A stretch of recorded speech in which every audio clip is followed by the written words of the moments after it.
Okay, so you're very welcome along to Mark's Motivational Podcast once again, Season 3, Episode 4. I'm delighted again to be joined by another author. His name is Will Disdale, known in this book, William Disdale, if you're looking for his books. So I'm delighted to be talking to Will tonight. So you're very welcome along, Will. Thank you for having me, Mark. Yeah, thank you. So how's everything with yourself? All good? Yeah, can't complain really. Yeah, Living the lockdown life. yeah, no, no, no, like us all. But no, That's it. thanks a lot for coming on. But yeah, I can see you've. What's the name of your book you've published? This sold world, so The it's Soul got the World. U in there as well. So it's like not SOLD, but SOULD. Oh, very So good, very once good. upon a time, I think the word sold came from the word sold. I think that's where the etymology of the word lies. Okay, okay. And do you want to talk a little bit? How long ago did you write the book? So I published it. Well, I started writing it in 2009, Okay, and first published in 2012 under a different title called A 21st Century Copernicus Effect. So it's a okay. bit of a long title. And when I showed my friends, the first question they asked is, what's Copernicus? So I Yeah. realized that the title, had a niche following. So I Hmm. wasn't happy with the title of the book. And I got it professionally edited and thought I'm going to rebrand it. And so the story's changed, maybe 60% of the plot has changed since I've had it edited and rewritten. But yeah, it was rebranded as This Old World in 2018 and self-published by Amazon, which is, if any of your listeners are listening to this, Amazon self-publishing is a very easy and straightforward route to self-publish without spending, lots of money to vanity press and vanity publishers. But it's up to me then to the publisher to, advertise the book and market the book Yeah. and try and get the word out. Yeah, no, it's an absolute great way of doing it because I've done exactly the same, like self-publishing all the way. Like it's a really good way for first-time writers, like for anybody that's writing for the first time. So like, well done to you as well for that. I think it's changed the way books get published. Amazon Yeah, self-publishing, the old-fashioned ways of needing to find a publisher. yeah, Yes, people still go for that route and try and do it, and there are pros and cons to each, I guess. But I found it very straightforward and very easy, and it's a worldwide platform as well. Anyone in any country can log on to their respective Amazon site and buy the book and have it shipped by Amazon. So it's very yeah. good. Oh, it's brilliant, absolutely brilliant. And what's the name of the book again? Sorry, Will. This sold world, and This Soul World. subtitle is The Rise of Consciousness. Yeah, great. And how long did it take you to write the book? Too long. Too long.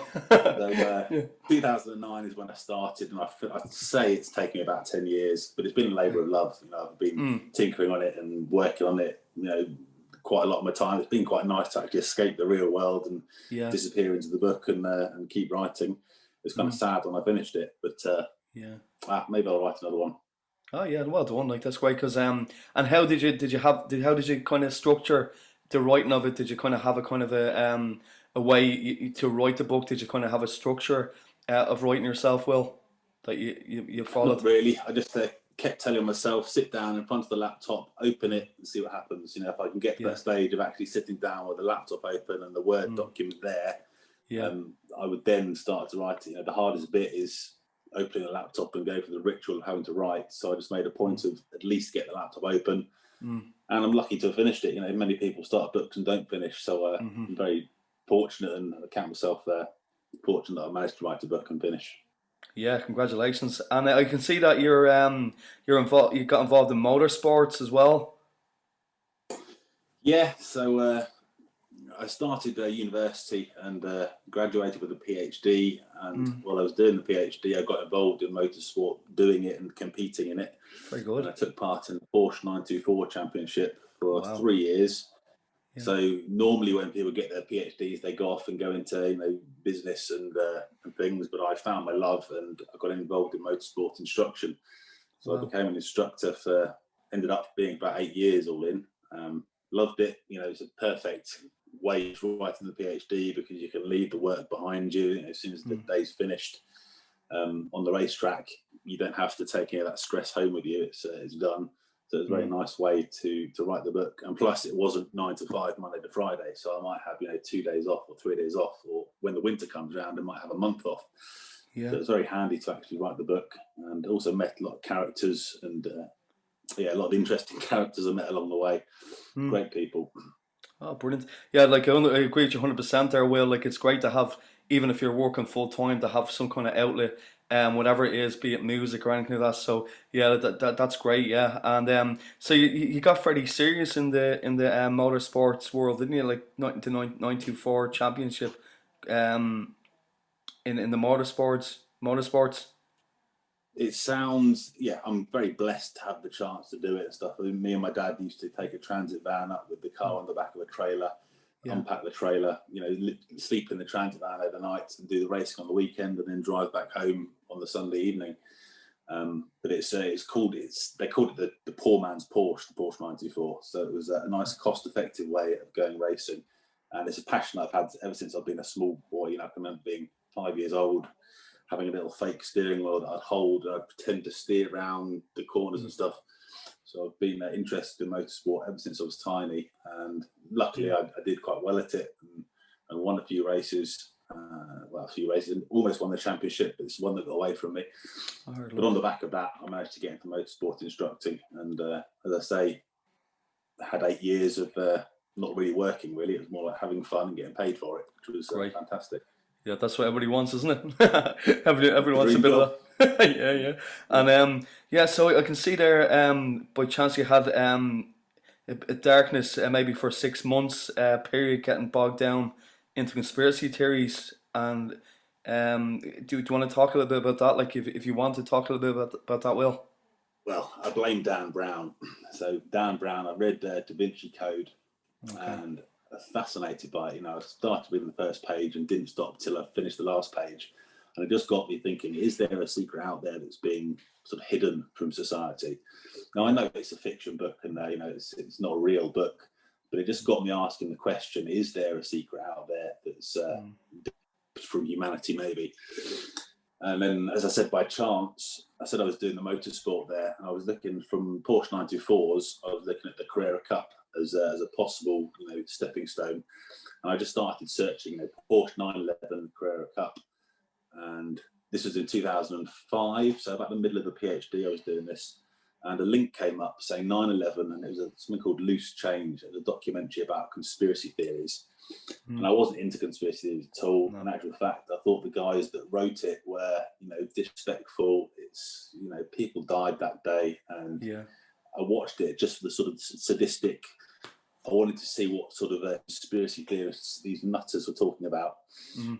And they started talking about 9/11, and they then mentioned the freefall collapse of Building 7. Mm. So that was so the two towers fell, but there was also another building 7 that fell, and they were saying it fell at freefall speed.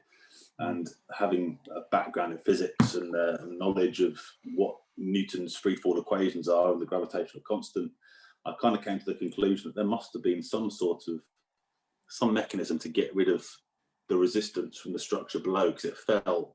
If you look at a controlled demolition video and compare it to the Building 7, they look identical. So I came to the conclusion that this was after reading Dan Brown as well, thinking about, was there a secret that's being kept? So that got me then thinking about who did it. I started researching about, Freemasons and Bilderberg societies, and I was convinced that there's someone out there that's controlling society. And conveniently enough, this is what actually started me on the book. I wasn't a very spiritual person at all. When I finished the PhD, I was very scientific minded, and need evidence first before I start believing anything. And my dad, on the back of me being a whacked out conspiracy theorist, my dad bought me a book called The Secret History of the World. Yeah, I see that. Yeah, yeah. You read that? No, I have no. I've seen it. I can see that on your what you sent me. What you've read there. Because I haven't actually. I think I saw the film Da Vinci Code, all right, many years ago, but I haven't actually dabbled in the book myself. It is a very long book, isn't it? I've heard. Oh yeah, yeah. It's a page turner. It real keeps you going. Yeah, yeah, oh yeah, yeah. But my dad actually bought me this book called The Secret History of the World. So I speak to my dad about all sorts of things, like conspiracy theories and things. And so he bought me this book that he heard advertised on Radio 2 in the UK. and it was written by someone called John, and it was supposed to be, you know, you've got the history of the world, but there's a secret history of the world that you don't know. So my dad bought me the book just because he thought I'd be interested in it. So I started reading it, and it started talking about, you know, ancient times, you know, how the Gregorian calendar was made, and, you know, the ancient gods and how the gods created the earth and all this sort of stuff. So I was a bit, I'll be honest, I didn't actually enjoy the book Secret History of the World. I only read half of it. But halfway through, they started talking about numbers and how, you know, it's not just by chance that there's 7 days of the week. And then the number 7 kept popping up in the Secret History of the World book. And so they started talking about 7 days of the week, and there's 7 colours of light in the rainbow, a spectrum. There's 7 musical notes. There's all sorts of sayings we've got, like the 7 deadly seas, the lucky number 7.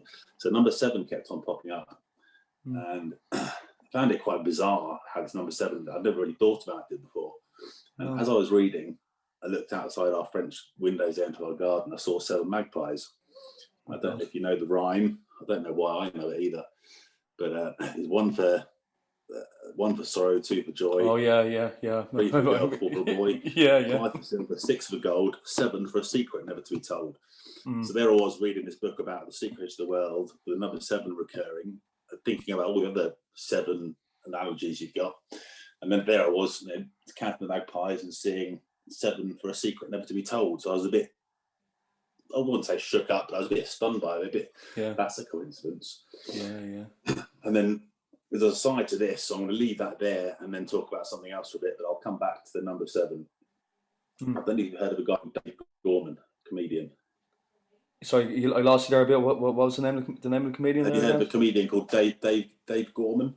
Yeah, I've heard of Dave Gorman. Yeah. So Dave Gorman, this is back in 2007, and he did a presentation called Dave Gorman's Google Whack Adventure. And basically what you've got to do is you had to put, this is when Google was kind of new as well, so you've got to put 2 search words into Google, and if you can get 1 result returned out of 1, Dave Gorman, he called that a Google Whack. So if you've got to find 2 completely random words, you know, I don't know, television, wall or something, and if you get 1 result returned, that's called a Google Whack. All right. So this concept I was sort of thinking about at the same time as reading the Secret History of the World book. And the Secret History of the World book was also talking about playing with your consciousness and playing with your experience, rather than, you know, wanting evidence, you know, telling you to go with your gut more than your head. Yeah. And it started saying if you go with your gut, you'll always get the perfect result, whereas if you go with your head, you can very easily get lost in, you know, the Maya, they called it, the illusion of life. It's very easy to get lost. So there I was a few days after this. I was on YouTube and just bored looking videos to watch and thinking about this number 7 and thinking about this Dave Gorman's Google Whack.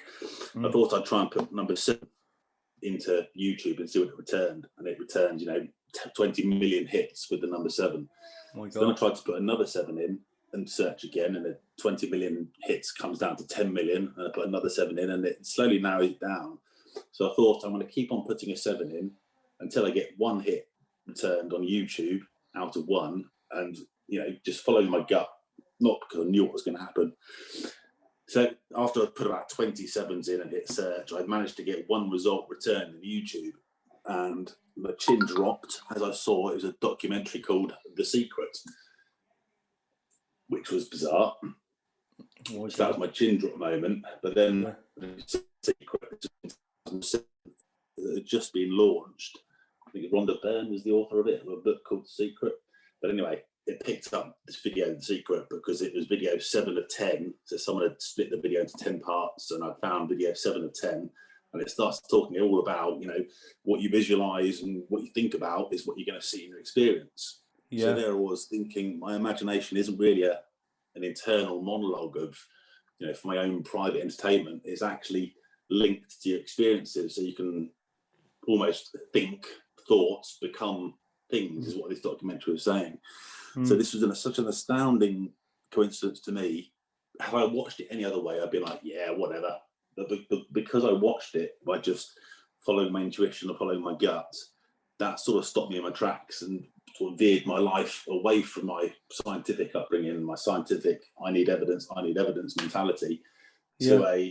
There's another side to life that doesn't really get talked about, and it's your internal world, your Mm. thoughts, your Mm. consciousness, Yeah. your other concepts, deja vu, and everything they were talking about. So this Mm. set me off on a whole new tangent of, I thought I'd been like Neo in the Matrix, and I thought I'd understood how reality works, and I was just trying to keep myself as happy as possible, knowing that, in the future you get happy experiences by feeling happy, Yeah, and exactly. not knowing, it was kind of like a thread that I was pulling and following, trying to work out and unravel. So it was, so the conspiracy theories, it was a dark patch for about 6 months, but looking back with hindsight, I'm glad that my mind shifted that way, because it would never have opened these avenues of the inside world, the consciousness world. Hence the book's called The Rise of Consciousness.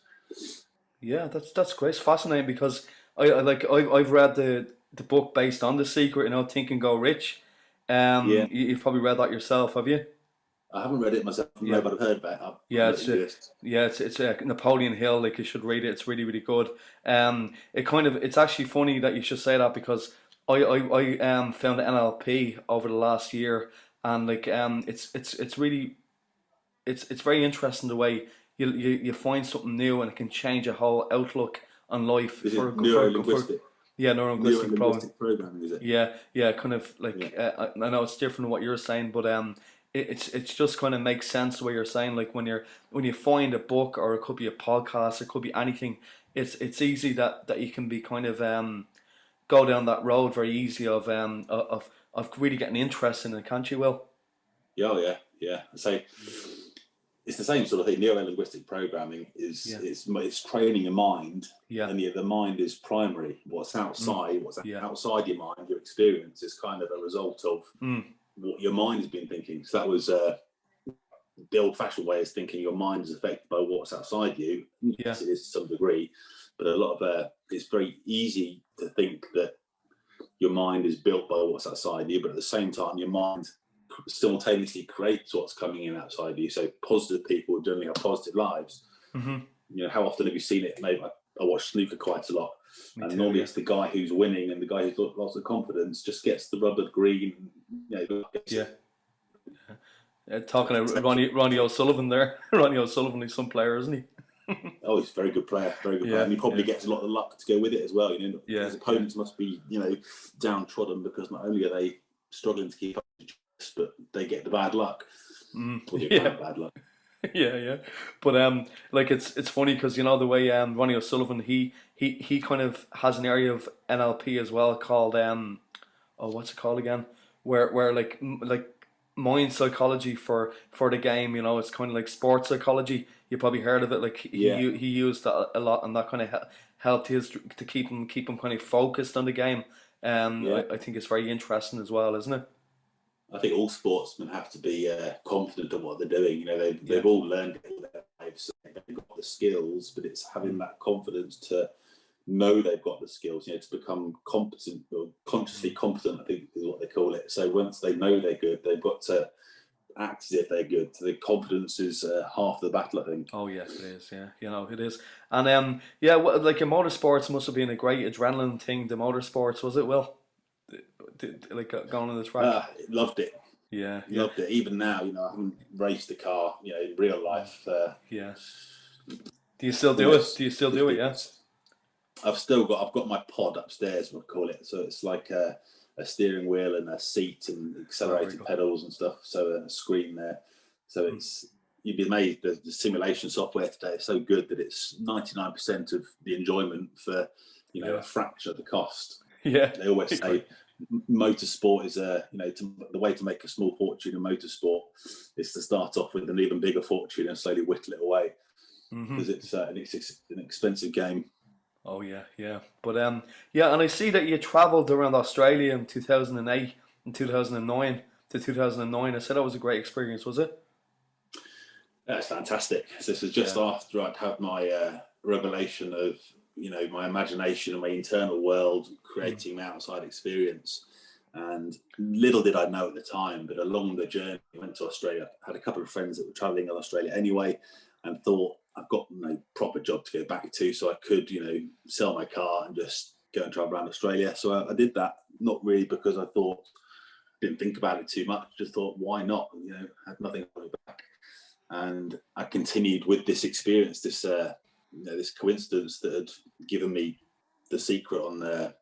I should add, actually, I showed my brother the next day this secret video, amazed by it, and it was actually taken down of YouTube for copyright reasons.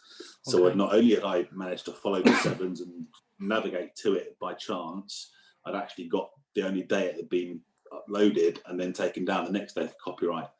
So even more astounding how I got to watch it. But as I went to Australia, I bumped into people, I met people gave me books. You know, very rarely would I pick a book myself and think I would like to consciously read that book. You know, people would give me books along the way. And I got a temporary job in Sydney, and there's a lady there called Carol, and I was saying I was having all these, you know, my imagination is driving my experience and I'm blown away by it. I never thought about it all my life, and here I am, you know, in Australia, sort of navigating my way through life through my imagination and stuff. And her name was Carol with an E as well, so we called her the Oracle for, you know, she was into spiritual being. I wasn't spiritual at this point. I was more pulling a thread of reality and what reality was made of. But she gave me a book called Journey of Souls, and Journey of Souls is written by Michael Newton, and it was kind of regressive therapies, and he'd take people back and hypnotize them to go to get deep into their subconscious to sort of bring out problems and whatever they might have going on in their psyche. And he started to realize he could take people between lives. You know, it was a strange concept for me at the time. I remember the book started with dying, so I didn't actually read the first chapter first because I wasn't really happy with reading about dying. It was a bit morbid, a bit awkward. So I didn't actually read the first chapter first. I read the second chapter first, and it's an amazingly enlightening book. And she was this lady who gave me the book, said we are spiritual beings, but I didn't quite believe her at the time. And there was other books that people gave me. The Holographic Universe was another one. So after my friends left Australia to come back home to the UK, and I stayed in Australia for about 5 months on my own with a shared house with someone. And the person, my landlord, who I was living with, his brother came around one day, and we got talking about consciousness and reality, and I thought there was a deeper reality and deeper meaning behind what we see. And he said, fantastic, I'm having exactly the same journey myself at the moment. So again, it was kind of serendipitous meeting of minds, and he gave me this book called Holographic Universe, which kind of put a more scientific spin on the nature behind reality, hinted at spirituality, but didn't really use that word. But it's scientifically speaking, there's a reality underneath the one we see. And the holographic principle was saying that you can shine a light through some holographic sort of membrane, holographic plate, and when this light gets shone through, that's what creates the hologram in 3D. But the actual plate that the hologram is sort of encoded in, it looks like ripples on a water. It doesn't look like anything. But if you cut that screen in half and shine light through, you still get the full hologram. And you cut the light into 4 parts, you still get the whole hologram. So it was kind of the main principle of it was that the information for the whole is sort of encoded in the parts. And that's the book. The book makes the case that reality itself, everyone has the keys within them. Everyone has the secret within them and the knowledge within them. We're like a microcosm of the macrocosm. So that's a very enlightening book if anyone wants to read that from a scientific point of view, to explain, deja vu, ghosts, I'll call it, mystical experiences. And it was around then that I actually started to get more into the spiritual side of things, into meditation, and I started talking about the soul and how, there's 7 billion people in the world. The same situation will affect different people differently, and the reasons behind that, and how we've lived before these lives. And then I actually read the first chapter of that book, Journey of Souls, about dying, with a lot more ease. And I came to the conclusion, I kind of had a bit of a breakdown moment. It was on the 8th of the 8th, in actual fact, the 8th of August, 2008. I was reading parts of this Journey of Souls book, and I actually broke down in tears because I'd kind of forgotten it all my life. And it was talking about when the soul comes into a life with all that feeling of intrepidation and nervousness about what they're going to do in life. And it just resonated so much. And then I broke down in tears, and happy tears. It wasn't like Yeah. I was actually sad or anything. I And know. the Yeah. very next day after, just one more bit there.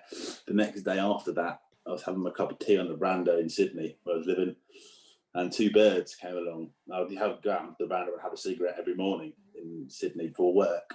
And this morning, the morning after I had my breakdown moment, two little parakeet birds sort of hopped onto the wall, and I had my cup of tea balanced on the wall. And these two little birds even sort of came along and dipped their tongue into my tea. And I didn't drink the tea, but I thought it was strange that they'd come along and said hello. And I spoke to someone at work that morning, and they said, "Oh, they're called soul birds. We call them soul birds." Wow. So read that what you will. Yeah, because that's got like you were saying, the next day after the 7 came the 8 of the 8. Like that's funny as well, isn't it? I hadn't thought of it like 7 and 8 continuous numbers, 7 and 8s. Yeah, Got to wait for the 9s now, I guess. yeah. But I see there, like you decided to write your book on the back of the awakenings to document the journey in some way. Yeah. Yeah. So this lady Carol said, "I've got to document it. Document it for whoever might be following in my footsteps or anyone else that's sort of into this sort of stuff. You've got to document it." So I thought, well, shall I write a book about my journey? I thought that was a bit cliche, and it had been done many times before. So then I was actually reading a book called The Alchemist. So Paulo Coelho. I'm not sure if you read that book. I've heard of it. I haven't read that. I heard it's good. Is it? It's a really good read. Very Is it? quick. Yeah, very small book, very quick read, but it was fiction, and it was it gave me the emotions of what it was like to, to fight your demons and win and overcome things. And so I thought maybe I can write a fiction book and encode with metaphor and allegory my journey. So rather than saying, this happened to me, then this happened to me, then this happened to me, and then because of that happened to me, I thought I'd write a fiction book where it gives people, the reader, the emotions that I was feeling along the journey, rather than, being an intellectual take on spirituality about, this happened and you've got to do that and you've got to do that for so long, you've got to try this, and then you become awakened. I'd rather write a book about fiction so people sort of follow the journey of the character in the book and feel the same sort of emotions I did. That's very clever. That's very clever, Will. Yeah, I love that. The angle you took on that. That's really good. Well, then I've also got a unique book as well. Rather than having a cliched My Journey book, I've got a completely unique title, a completely unique story. And fingers crossed, I don't want to say how good the book is. I don't know, because I'm the author. It's very strange to actually think about your own writing, whether it's good or bad or indifferent or average. But the feedback's been very good. Very good. Very good. It's all positive feedback, so I'm buoyed by that. And it's just trying to get the book out there and trying to get people to read it. And yeah, well, I'm gonna share it on my show notes for you. There's no problem there. I can put it on the show notes so people can get their hands on it. It's on Amazon, isn't it? Yeah, it's on Amazon. You're very kind. I might even show you. I'll send you on some art. I'll send you on the front cover if you need an image or anything. Yeah, that'd be perfect. That'd be really good. Yeah, that's really good. No, that's what we're trying to do. Yeah, so can I just ask you? I know, the books motivated you to write this book, really, didn't it? Well, the books you're reading in a lot of words kind of motivated you to give you the idea for your book. Yeah. So I'm quite aware. I spent the last sort of 15 minutes talking about how the inside world creates the outside world, and reading the books is kind of the outside world affecting, my journey on the inside. So all these books, they were all given to me. That's the bit I kind of can't get over. If I was consciously choosing to read book A and then I'll read book B, and then if I was going to choose that, I'd probably be nowhere. But the fact that I was kind of working, it's almost like I would walk half. Would meet me halfway and say, give me this person in my experience and go, here's the book you need to read next. Another story, when I was in Australia, so we were in Byron Bay, which is just north of Sydney. It's a real, hippie kind of bohemian town. And I was trying to find somewhere to watch the Grand Prix, in actual fact. Now, my friends are mainly football, so they're not really into Grand Prix. So I found a bar on my own and just started watching the Grand Prix. And there was another guy that walked in trying to find somewhere to watch the Grand Prix. And he was about 80 years old, had grey hair, and he's wearing all white. And we got talking because I was at the bar, he was at the bar watching the Grand Prix, and it turns out he used to race when he was a kid and stuff. So I said my stories about my history of motorsport and racing and stuff. So we got on quite well and talked throughout the race about what was going on in the race. And at the end of the race, we were about to go our own ways. And he asked what I did for a living, and I said, I was a motor racing instructor, but I'm just traveling around Australia. And when I asked him what he was doing, he said, I go around the world giving talks on consciousness. Wow. Chin drops again. So not, for 27 years of my life, hadn't even thought about the subject of consciousness. It had just been a given. Consciousness is there in the background. Everyone is conscious, but we kind of, it's like a window we look through. We look at what's outside the window rather than the window itself of consciousness. Yeah. So he was saying gives talks on consciousness, and I said, well, that's funny you should say that because I'm going through this bit of a crisis of myself at the moment. Well, I say a crisis. This happened to me, and this happened to me, and he's saying, the last word he said to me was, enjoy your awakening. And I was like, what? Awakening? Don't know what he means by that. And then it later transpires, Google search awakening, and there's a name for it. It's not just me that's going through it. Loads of people have gone through it. Yeah. And if you look in history, I think there's people in history going back till, the year dot that have all gone through this mystical waking up to, we're not just a physical being, there's something deeper that has truth. It's not religion either. It's not a dogmatic believe this, do this, practice this. There's just the truth behind experience that is non-physical, and I use the word spiritual, but that word comes with so many connotations. But it's the books you read, it's people like that meeting. People you meet people in life. They say you meet them for a reason or a season or a lifetime, or something like that. But no, it's very interesting. And say without that inspired me to write the book. So it was more like the book is a tribute to the process of awakening rather than a nuts and bolts, this is what happened to me. Yeah, that's great.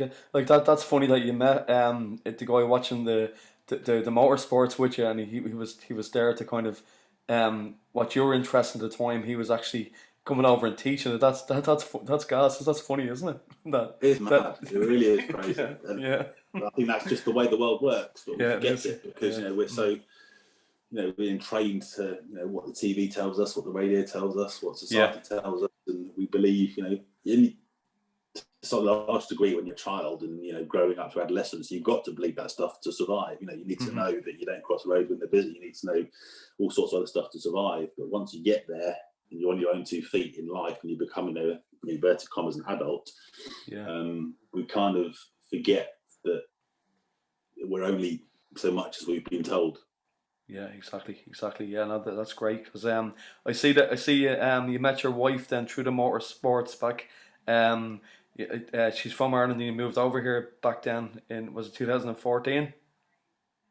Yeah, so when I was doing the motorsport, you kind of move into different circles, and there's something called manufacturer work. So when a car launches, a lot of the times they'll go and do drives on racetracks or drives, convoy drives with the radios and all mic'd up in the cars. And she was working for Toyota in Ireland, and we had a job to come across to go and launch a few cars in Ireland, and that's how I met her. So we kind of spent a couple of years. Ryanair, I've got to say, without Ryanair, we probably wouldn't be together. Yeah. The flights were quite cheap. Well, back in the olden times, before the flights were all grounded because of COVID. I know. Yeah. But I moved over here 2014. Stopped the instruction. Got a proper office job. It pays the bills, and there's always the hope to do it in the future. Motorsport, I mean. Yeah. But like like with your book, like it just shows you like how much people can't have how much people's talents they have, like they can, even though you have your own full-time job, the power of part-time is so good. Like I find if you're, even though you're working full-time, you can do so much other stuff to you can, like I heard before someone mentioned that you can work full-time your job and then part-time on your fortune and build it up that way. I think that's a really good outlook for people who are listening. Yeah, it's a nice way of putting it. Yeah. Because it's like so well done to you, well done. Like and so do you miss doing the motorsports? Do you miss that? I'd say you probably miss doing it, do you? Of course I do. Yeah. But I've got you'd be surprised how much the actual simulator, the motorsport simulator, makes up for it. It's after I've spoken to you now, I'll probably go and do a few laps on the simulator. Very good. And even taking it metaphorically, the simulator is simulating reality. If I ever forgot it was a simulation, it would then become an illusion, if that makes sense. And relating it back to reality and what we think reality is. So I've heard people say, well, reality is just an illusion, and that kind of makes people disingenuous about it. Well, if it's an illusion, why should you care about anything? And I think it's a simulation. Life, is a simulation, but we've forgotten it's a simulation, so it's become an illusion. And if we realised it was a simulation, we'd say, well, why are we in the simulation? What should we be practicing? How should we be living our lives? Yeah. So it's that's just on a tangent there. Talking about simulations and reality is something I think about quite often. Yeah, great. No, it's very interesting. All right, but yeah. So I was going to say something else. Like what other kind of stuff do you like? Do you like doing in your spare time? Well, do you have any other hobbies and interests you do? A bit of writing, Yeah, bit of reading. I'm Yeah. reading Dan Brown. I say Dan Brown. I'm reading his. He's got a book called Inferno, which I'm reading at the moment. Oh, very good. I heard it's good. At the moment, my life is kind of, as everyone's is, it's all a bit locked down at the moment, Yes, so can't really do that much. Watching films, staying around the house, doing the shopping on the weekends, the only time we get to leave the house, really. Yeah, yeah, and I think it's very important for anyone who's listening to kind of think of positive stuff to be doing at the moment during lockdown, isn't it? Like kind of to make Yeah, definitely. to kind of I know it's very hard for anybody staying at home, but there is so much stuff you can do. Like if you're a writer, to concentrate on your writing, and would you agree with me that Yeah. there will for people? 100%, 100%. As I was saying earlier, your mind creates your experience. So if you start to let your experience dictate to your mind, if your experience outside, being locked down is getting you down, just be aware that you can actually change. If you're letting the outside experience affect your mind then might start giving you more of the same. Mm-hmm. Just you've got to try and bear in mind it's only a temporary thing and it will pass. Yeah, great point for everybody. Yeah, thanks. This too shall pass is one of the things that someone told me along the way. In actual fact, every experience, even if it's a good one, it's all fleeting. This too will pass. Even if it's an awful situation or a good situation or a happy one, it's just in the moment, and the cogs of life move on, and you end up losing one moment, going into the next one. And all we've got is the present moment. Yeah, it's like there's after winter comes spring and then summer. So it's like seasons, isn't it? Really. That's it. Yeah, it's one long cycle of life, and there's many cycles within cycles, and everything is periodic. Yeah. And what other plans have you got for the next while? Will, do you have any kind of big plans yourself in the next while coming up? What's next for you? I wouldn't say I have that many big plans. I say I'm doing a day job, keep doing that to keep the bills coming in. I'm actually doing a writing course. I'm thinking about writing a sequel to This Old World. So I've got an idea sort of in my head, but I just need to get the plot together and get some characters together and maybe make a sequel. So it'll be called This Old World again. But I think in terms of it'll have a different subtitle. I think I want to try and maybe make a trilogy of them in the future. Very good, very good. Yeah, because I recently joined the writers group as well. Every Saturday morning, I'd recommend anybody that's listening that's interested in reading or writing to be in a group that have like-minded people is a very good way of motivating you. Would you agree with me there, Will? Yeah. So I'm doing a writing course as well at the moment. Having you say that, Marianne Keyes. I'm not sure if you heard the author Marianne Keyes. But she's doing a writing course on Instagram, and I'm just practicing. She's giving us exercises, and I'm practicing writing from the prompts. So she'll give a prompt, and then go away on like 500 words, and it sort of escapes from the mundaneness of the COVID lockdown. It's a nice way to escape, and it's very therapeutic as well. As I said when I was writing the book, it's a way to escape and disappear into your own world. So I recommend it. Yeah, the prompts are great, aren't they? Like I do one every Saturday morning, and he gives a prompt to work on for a half an hour, and like it's gas when you haven't, like I just started writing my book from stories I told the kids through the years, and I got them all together. But I just got them into a book then and decided to write a book because the stories were very fun for the kids, so I said I'd do that.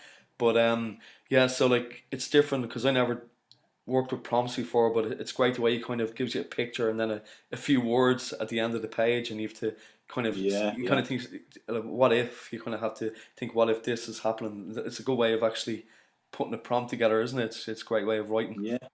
Any writing prompt, I've seen you've done a bit of music in the past, and Yeah, it's yeah, all the same. Music, writing, art, painting, sculpting. yeah, It just allows you to escape and be to be with your soul. It yeah, sounds a bit cliche, but it's being yeah. with yourself. It's being happy in your own skin, and art is a great release for that. Yeah, yeah, and it's so important right now, for people who are feeling any way down, like, to actually concentrate on your talents, and make sure you practice them every day if you can, you know. Yeah, yeah. Practice makes Yeah, perfect, as they say. yeah, yeah. But listen, I really appreciate you coming on the podcast tonight, Will. I really enjoyed this interview, and I might just ask you a couple of questions that I ask most of the guests that come on Yeah, the podcast. So first of all, do you have a favorite book that you've read that I know you've talked about in general? But would you have a favorite book or author that you've read in fiction or non-fiction?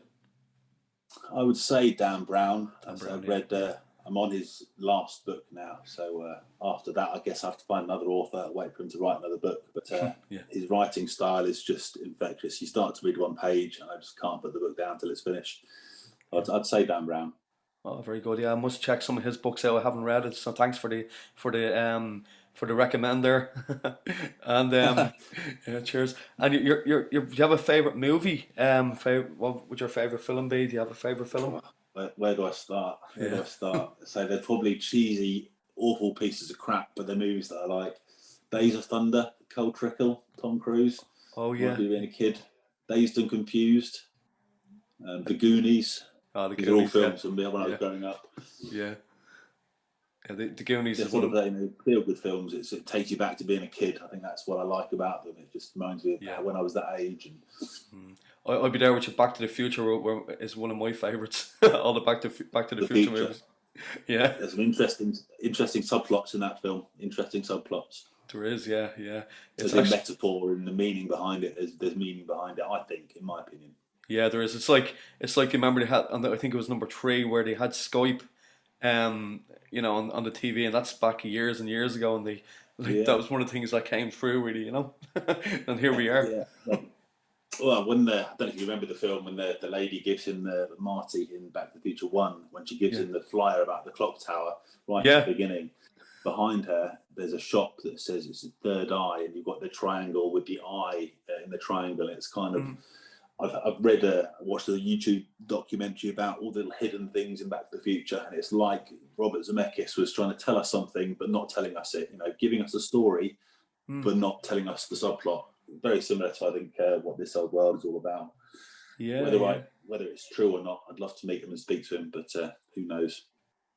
Yeah, that's very But interesting. great Yeah, film, great film. yeah. I always grew up watching them. Yeah, Back to the Future, Yeah, Marty, huh? Yeah, no, yeah. Sunday night viewing, classic. yeah, that's great. And like, if you kind of give anybody tips for motivation, be it on writing or anything like that, would you, what kind of, if you said had a billboard to write down for everybody to see in the world, what would you write down, Will, yourself? Would you? I would say you probably, being Irish, keep her lit, Very keeping good. that internal fire going, keeping that internal spark inside you going. That's the important bit. As long as that's there, the world can throw anything it likes at you, but the inside burning, passion that you've got inside you will always come from you and has to be harnessed by you. So keep her lit. That's great. That's great, Will. That's well said. Yeah, thank you for that. Thank you so much for that. And you're originally from Reading in the UK, isn't it? That's where I grew up. Yeah, Yeah, yeah. so And I hope spent all my your family adolescent are years there. hope all your family are doing okay over there, and your immediate Fingers family. crossed. Yeah, I Yeah, haven't seen yeah. them for Uh, almost a year. February was the that's, last time I went home, yeah, it's but very they're doing tough. okay. They're safe. Yeah, They're happy. yeah, Happy mm, staying inside the house and trying not to catch it. It's yeah. the No, hard bit. like, thankfully we have the likes of Zoom and Skype and all that now. So I think the world's a lot smaller, isn't it? Oh yeah, I wish I'd have bought shares in Zoom back in March. Yeah, yeah. Oh my God, yeah. Yeah, You and me both, like, yeah. Yeah, it's been a godsend though. It's helped Yeah, us connect. It's not just speaking on the phone. You can actually see them and interact with them in video. So it's yeah. a great technology. Oh, it's great, great, yeah. And yeah. So you're working full time in an office job, isn't it, Will? Yeah, I'm just Yeah. plugging away doing warranty for a car company. Okay. So all the dealers of the country basically send me their rubbish, and I've got to sort it out and try and get them some money back from the manufacturer. Yeah. So it's something I've been doing about 5 years. I'm not Oh, going to continue for the rest of my life, but it's something that I know how to do, and I'm good at it. And I try and help the dealers out, and because they've got a mm, stressful job enough. That's the way I see it. I'm trying to just help them out and that's get great. them to do their job correctly, which is the hard bit. Yeah, yeah. No, that's great because I think working at home does have its advantages as well. Like when you're not too busy, you can concentrate on other stuff that you enjoy doing as well. Do you find that as well, Will? Yeah, I kind of wish I'd been furloughed. A lot of my guys, friends in Mm. the UK, were Oh properly yeah, furloughed. So they were yeah. told you're not allowed to do any work, but here's Mm. 80% of your pay. And I was like, oh, what I would do with that, you'd have 80% of your pay, you wouldn't have to do any work. I could Mm. write, I could paint, I could draw, I could run, I could walk, I could. Yeah, But I'm touch wood. I'm very lucky to have a job, so I yeah, think I'm like myself. blessed to keep Yeah. it going. So it's Mm. swings and roundabouts. Yeah, it's like a friend of mine, like he that's in our group. We have a kind of a group that we practice all the time with. He's been furloughed and he's going to get his business off the ground, doing coaching. Like there's four of us going to do it. But Perfect. he's getting a lot of time to practice and get things off the ground, like a blog post and all that he started on. So I know what you're saying about furlough it's a great scheme they have in England, alright. Oh yeah, yeah. I say it Yeah. just gives you free time. We kind of we're so busy all our lives. If anything, COVID might have been a blessing for some people Mm. because we've just been so head down, work, work, work, Yeah. work, work. Yeah. It's kind of like when it snows, people sort of take their foot off the gas and appreciate what we got a Yeah. bit more. Yeah, yeah. It's like even for the likes of myself, like I haven't spent so much time with my children, like because you're always in work every day. But then for Yeah, a lot of people, it's great that are listening. It's great to be able to concentrate on the positive. I know there's very little positive to look at the moment, but like stuff like that is important, isn't it? To focus on, yeah. like yeah, Your stories, many of my friends as well. It's they've had a lot more time with their family. Yeah, yeah. it's swings and roundabouts. Every cloud has a silver lining. Yeah, yeah, exactly, yeah. And maybe I might let you go now, man, but just one other thing, if that's okay. Yeah. Do you have any favorite places in the world to visit, like holiday time? I know you've been to Australia. That must have been amazing. Is there any place you like visiting on holiday when things get better? You can So the pack the old book suitcase. gold standard Portugal 2 weeks in the summer. Well, Oh 10 yeah, days really. It's the best time. yeah. So normally go to Portugal. I've been to South America as well. I've actually Mm. been to all the continents. I've worked out there. I've done all the continents in the world. Oh, I went cool. to South America as well and lived with a tribe in the Amazon for 3 weeks. That was an interesting holiday. Oh Not that I wow. call it a holiday. It was an awakening as well. Mm. Yeah, that's yeah. So Portugal is the one you'd recommend. Portugal is where, yeah, Yeah, it's cost effective, it's safe, it's hot, it's warm, it's just yeah, relaxed time, it's downtime from the normal 9 to 5.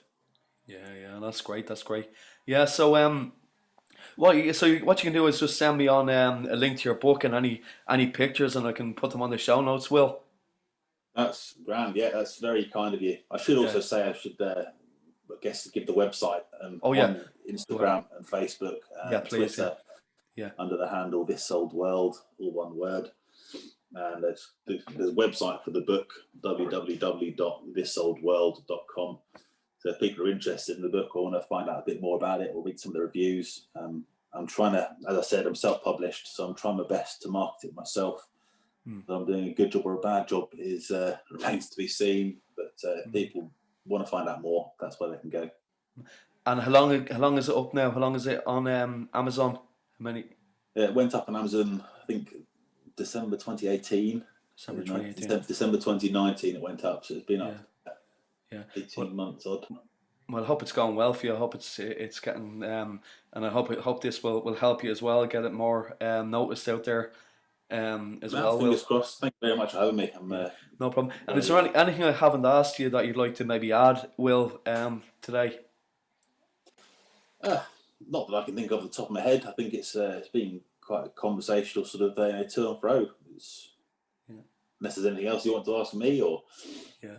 Oh, no, then that's fine. I just like, I like to ask people if I'm leaving anything out that they'd like to maybe promote or anything like that. If you want to do that, Will, or if the website is the main one. I said website. did a radio interview maybe 6 months ago, and Oh, very good. got so involved telling everyone about the story and what happened in the book and why I wrote it and stuff. And then we finished the conversation. I realised I never actually gave the website, so I just wanted to get that one in there right at the end there. The website thisoldworld.com. Yeah. Maybe just one other thing. Sorry, I didn't ask him to ask you earlier on, if that's okay. Yeah, go on. When you're like, it took 10 years to write your book. And in that 10 years, did you write every day, or did you have kind of different patches of a time where you went back to it, or what way did you structure it? You've done a bit of writing as well, so it's Yeah. sometimes you have those days where you wonder about what you've written is actually useful or whether it even makes sense. So there's certain days where you're really, making lots of progress, or it feels like you're making lots of progress, and there's other days where you think, you'd actually end up with less words than you started with because you start to delete stuff. So it's just a case of, as I said, opening a laptop, making sure that I open the laptop and open the file and look at the file, and then just start tinkering, and it turns into maybe a couple of hundred words or a couple of thousand words for a day. Yeah.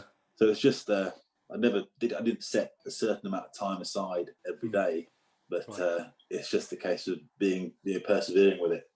Mini steps. Yeah. That's Because I true. heard an That's analogy true. Yeah. once that if you're going to drive from one end of the country to the other end of the country, your headlights only shine on the 200 yards in front of you. You've got to start the journey knowing that you navigate to your end point, even if you can't see the end point. But you just got to keep on plugging away. And I'm sure you know yourself, it's writing in any form of art is you got self-doubt that creeps in. It's a case about trying to remain positive and just believing that what you're doing is going to be worthwhile. Oh, and it really is. Well done. And did you did you reward yourself to finish any kind of chapters or something like that? Did you use any techniques like that of just say if you finished a chapter in the book? Did you kind of have any way of rewarding yourself? Did you do anything like that? Anything like that, Will? The reward was actually a sense of accomplishment. That was the reward. When you've got a blank page there, there's lots of anxiousness and fear, and am I going to do this? Am I going to do this? Yeah. So when it was, when a chapter's finished, or maybe when the book was finished, it's just a sense of relief and a sense of accomplishment, and that was reward enough. It's that was the main reward, the feeling it gives you when you've done something and finished it and seen it through to the end. Yeah, that's great. And not just writing a book, anything in life. That would apply to anything in life. If you bit by bit by bit and you get there, you can look back at your journey and think, my God, have I actually done that? Has that been me? Yeah. Well, that's a great point. Yeah, great point. And did you have a book launch? Say you were able to do back then, to book launch? Not really, no. No. So I managed to get the book. I've got 5 copies from Amazon that are free copies, and I bought 100 as well. So I had 100 copies of the book. And I went to the Dublin Mind, Body, Spirit Festival, if you could call it a book launch. But you pay for a stall and you try and sell whatever you're selling. People are selling crystals and all sorts of spiritual things, and there I was selling this book, and quite a lot of the reviews, in actual fact, have come from those book fairs or those spiritual fairs in Dublin. There's one in Dublin, one in Cork. So I went to the City Hall in Cork and the RDS in Dublin, and maybe sold 50 or 60 books. And it's fantastic. So that's reward in itself. For someone to come back and say they enjoy what you've written is the reward in itself. Great, yeah.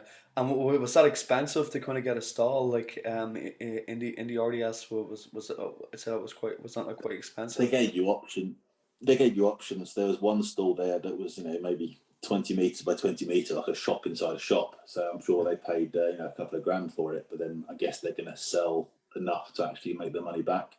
I think I paid 130 quid for literally a table. I had one of these pull-up banners behind me and a couple of posters. and just you make a nice display on the table in front of you with a few reviews and a few books.